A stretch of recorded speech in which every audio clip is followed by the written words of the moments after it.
A paz do Senhor, queridos irmãos. Nós estamos aqui para mais um estudo bíblico. Nós estamos estudando o Evangelho de Mateus. Estamos no capítulo 17 e 18. Louvado seja Deus. E vamos aí orar ao Senhor para que Ele nos dê sabedoria para falarmos das grandezas de todo o ministério do Senhor Jesus aqui. Nós estamos estudando os 4 evangelhos. Então nós vamos trazer aqui para vocês tudo o que ocorreu desde a anunciação de Jesus quando ele foi para nascer, do seu nascimento até a sua ressurreição. Vamos lá? Nós estamos no capítulo 17 e o 18. Querido Deus, obrigado por este momento, que o Senhor tenha permitido de nós estarmos aqui aprendendo da Tua Palavra, Senhor. Pois nós temos sede, Deus, pela Tua Palavra, de aprender sobre Ti. Muito obrigado, Deus. Em nome de Jesus, amém. Vamos dar continuidade aqui. A semana passada nós estudamos o 15 e o 16. E hoje nós vamos estudar o 17 e o 18. Aqui nós vamos começar quando Jesus escolheu 3 dos seus discípulos para subir com ele a um monte muito alto, tá? O monte da transfiguração. Jesus podia levar todos os seus discípulos, mas ele não levou. Ele escolheu 3. Lembra daqueles 3 discípulos que ele escolheu para ir com ele na casa de Jairo, para orar pela filha dele que estava morta? Pedro, Tiago e João foram os mesmos que Jesus escolheu para levar lá no monte da transfiguração. Jesus podia ter levado todos, mas ele só escolheu 3. Por quê? Só ele sabe, né? Só ele sabia. Então vamos lá. Pedro e Tiago e João, Jesus levou eles em particular, né? Separou eles, chamou: olha, vocês vão subir comigo lá no monte, porque vai acontecer algo ali naquele monte e vocês vão estar como testemunha nesse momento do que vai haver ali. E subiram ao monte. E aqui diz a palavra que Jesus, subindo ao monte, ele foi transfigurado. Ele pegou um outro corpo, né? Ele foi transfigurado diante deles. E o seu rosto resplandecia como o sol. E as suas vestes eram brancas como a luz. Então, de repente, já não estava só Jesus ali. Estava Moisés e Elias. Por que Moisés e Elias na transfiguração? Porque Moisés é aquele que trouxe a lei, né? E que libertou o povo de Israel. Ele libertou o povo de Israel lá da terra do Egito, né? E também foi aquele que escreveu as tábuas da lei. E Elias? Por que Elias estava ali? Representando o quê? Elias era o precursor de João Batista. João Batista, o último dos profetas. Elias foi o primeiro profeta e João Batista era o último dos profetas.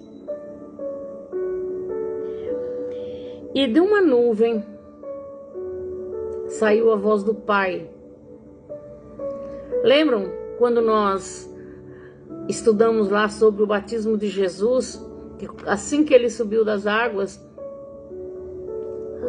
a voz do Senhor soou e disse: Este é o meu filho amado, em quem me comprazo? Pois é, esta mesma voz, nesse momento ela saiu de entre uma nuvem, né? Saiu de dentro de uma nuvem. E Deus falou: Este é meu filho amado. Só que aqui ele acrescentou algo mais. Ele disse: A ele ouvi, né? A ele ouvi. A transfiguração não era para a multidão, era só para os seus seguidores, né? E o acontecimento para esse momento era muito importante. Os discípulos estavam num momento crucial para eles. Na verdade, ele recentemente o havia desafiado com essa pergunta. Mateus 18:5. Precisavam estar preparados para o que parecia ser uma derrota. A cruz, né? Para os discípulos, quando Jesus falava que ele ia morrer, que ele tinha que ir a Jerusalém, tinha que ser entregue, ele tinha que padecer, tinha que ir para a cruz.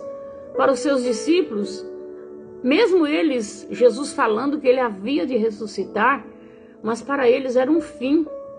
Como assim? Você vai ser entregue, você vai padecer, vai para a cruz, vai ser morto. Então eles tinham como que ali fosse o fim, né? O fim de tudo aquilo que eles estavam vivendo. Mas não era uma derrota. Não, a cruz não era uma derrota. Porque Jesus tinha que passar por ali, porque já era um plano divino. Mas só que no momento eles não estavam entendendo que Jesus tinha que passar pela cruz, não é mesmo? Então, para eles era como se fosse uma derrota, mas para Jesus era simplesmente um cumprimento da palavra. Aqui de novo, no finalzinho do capítulo 17, Jesus novamente prediz a sua morte e a sua ressurreição. Novamente Jesus disse para ele: importa que o Filho do Homem seja entregue aos pecadores, que vá para a cruz, porque é para isso que eu vim aqui. Mas no terceiro dia ele vai ressurgir, eu vou ressuscitar. Eu vou ressuscitar. Jesus consolava o coração deles com essa palavra. Eu vou para a cruz, mas eu vou ressuscitar. Mas é isso aí. Jesus tinha que passar pela cruz. Não era o fim. Era o começo de uma nova história. Era o começo de uma nova história que ia começar assim que ele ressuscitasse no terceiro dia. Depois, irmãos, vocês em casa podem pegar sua Bíblia e ler todos esses capítulos que nós estudamos aqui, o 17 e o 18. Vocês pegam na sua Bíblia e lê para vocês aprender melhor, porque o momento aqui é pequeno, nós temos que abreviar todo esse estudo para nós mandar para vocês. Mas com o tempo vocês estudem na casa de vocês e com certeza o Espírito Santo de Deus vai esclarecer melhor na mente de cada um de vocês. Aqui no capítulo 18, os discípulos chegaram para Jesus e perguntaram: Mestre, quem é o maior no reino de Deus? Eles estavam ali curiosos para saber quem ia ser o maior deles ali, de todos eles ali, quem ia ser o maior no reino de Deus. Mas Jesus, logo de imediato, pegou uma criança e trouxe para o meio deles e disse: olha, quem não se tornar como uma criança, a inocência de uma criança, não pode entrar no reino de Deus. É uma ilustração de fé e humildade, né? De fé e humildade. Para se tornar parte no reino de Deus, se você não tiver fé e não tiver um coração humilde, é impossível entrar no reino de Deus. A fé é o firme fundamento das coisas que se espera e a prova das coisas que não se vê.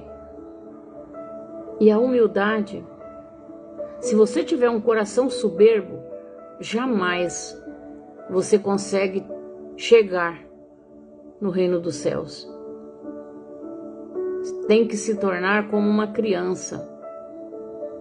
A palavra de Deus nos ensina com toda firmeza. Jesus disse, olha, quem não se tornar como uma criança, como essa criança, não entra no reino dos céus. Tem que ser humilde, tem que ter humildade, tem que ter fé. E daí, Jesus também nos diz sobre os tropeços, nos ensina sobre os tropeços. Como assim tropeços? Muito sério isso, né, irmãos? A palavra diz que o tropeço, o corpo não é responsável pelo pecado. O corpo não é responsável pelo pecado. A cobiça, assim como o orgulho. A cobiça, assim como o orgulho, são o responsável pelo pecado.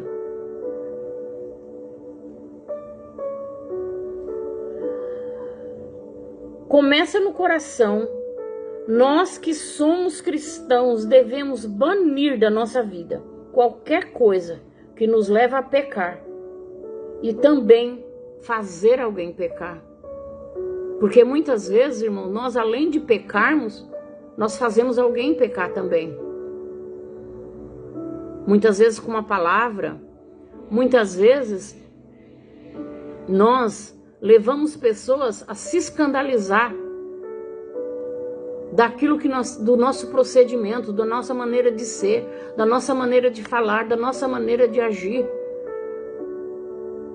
Nós levamos pessoas a pecar, se escandalizar daquilo que somos. Achamos que estamos em um lugar onde Deus não está vendo e que ninguém está vendo. Ou mesmo levamos com pouca importância o nosso proceder e vivemos de qualquer forma. E muitas pessoas, muitos irmãozinhos na igreja, muitas pessoas que estão ali firmes, vendo o nosso procedimento, se escandalizam. Ficam escandalizados de ver nós falarmos que somos cristãos e ter uma vida tão irregular. Nós levamos os nossos irmãos a pecarem. E isso é um tropeço. Nós servimos do quê? De pedra de tropeço. Tanto para as nossas vidas como para a vida dos nossos irmãos. Precisamos buscar a Deus que nós servamos, não sejamos pedra de tropeço para a vida de ninguém. Mas que o nosso proceder diante de Deus e diante da igreja seja o que o salmista diz: bendize a minha alma ao Senhor, e tudo que há em mim, bendiga o teu santo nome. Tudo que fizermos seja para a glória do Senhor.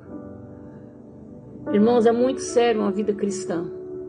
É muito sério. Não é de qualquer jeito que nós vamos viver e chegar até a Jesus, até aonde o Senhor quer nos levar.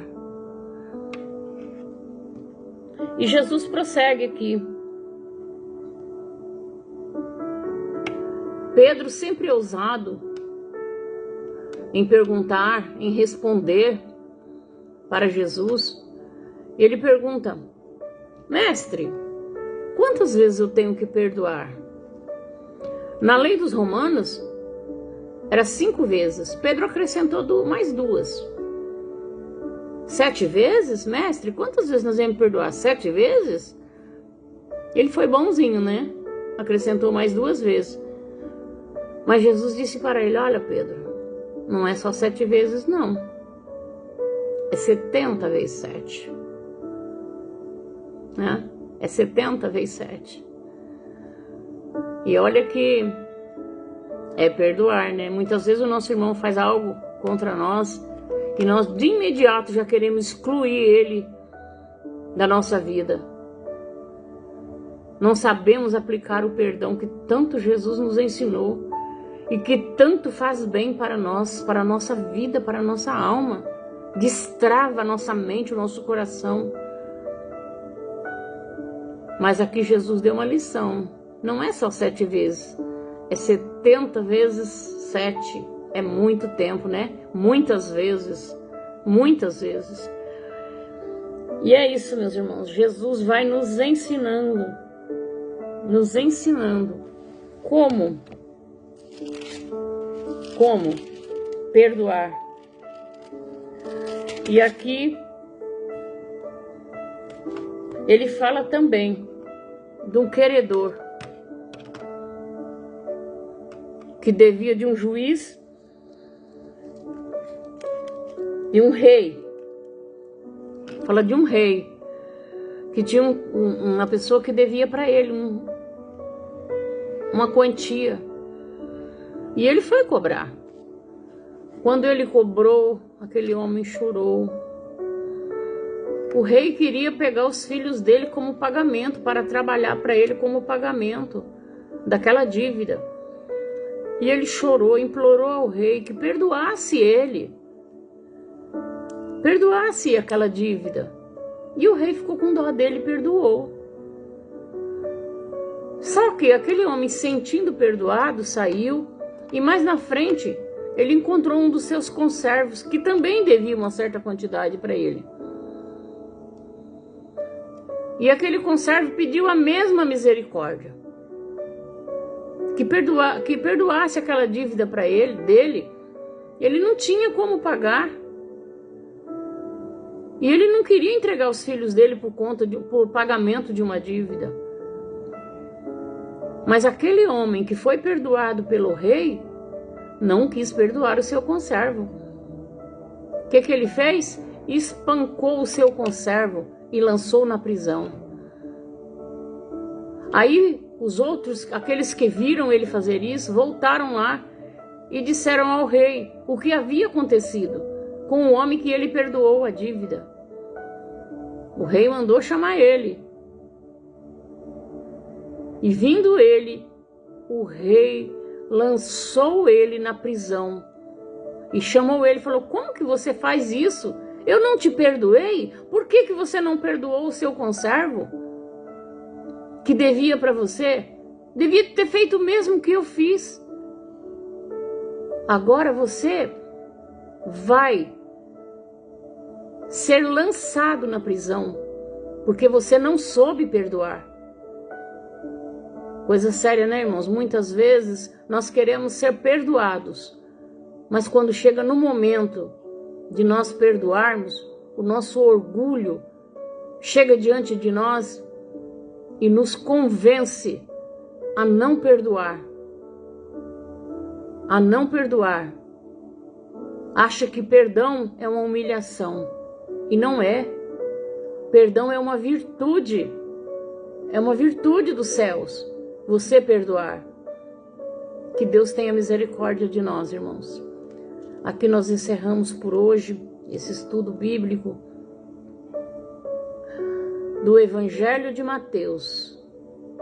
Tudo o que está escrito no Evangelho de Mateus nós vamos estudar e aprender sobre os ensinamentos que Jesus nos deixou.